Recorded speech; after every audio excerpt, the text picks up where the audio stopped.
For today's video, tuturuan ko kayo kung paano gumawa ng masarap at malinamnam na rainbow puto cake.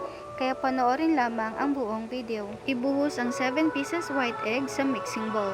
Haluin ito gamit ang electric mixer.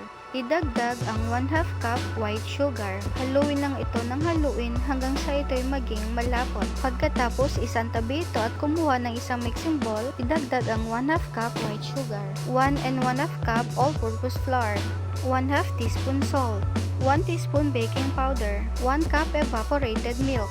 Haluin ito gamit ang whisk. Pagkatapos haluin, ibuhos ito sa may egg white. Ngayon, haluin ito gamit ang spatula hanggang sa ito'y maging malapot. Kumuha ng 5 mangkok, ibuhos ang mga ingredients at lagyan ng food color. Siguraduhin na ang food color ay matingkad at makulay. Pag natapos na, kumuha ng baking pan at pahiran ng oil. Ang unang layer ay kulay purple. Sa paggawa nito, nakadepende sa iyo kung ano yung unang layer na ilalagay mo. Pwede ka rin gumamit ng ibang food coloring ng mga favorite colors mo. Sa video na to, ipapakita ko sa inyo kung paano magdisenyo sa ibabaw ng cake. Pag natapos na, ilagay ito sa steamer pot at lutuin ng 30 to 35 minutes. Ang paglagay ng tela sa takip ay para hindi sumingaw at matuluan ng cake. After 35 minutes, ang rainbow puto cake ay luto na.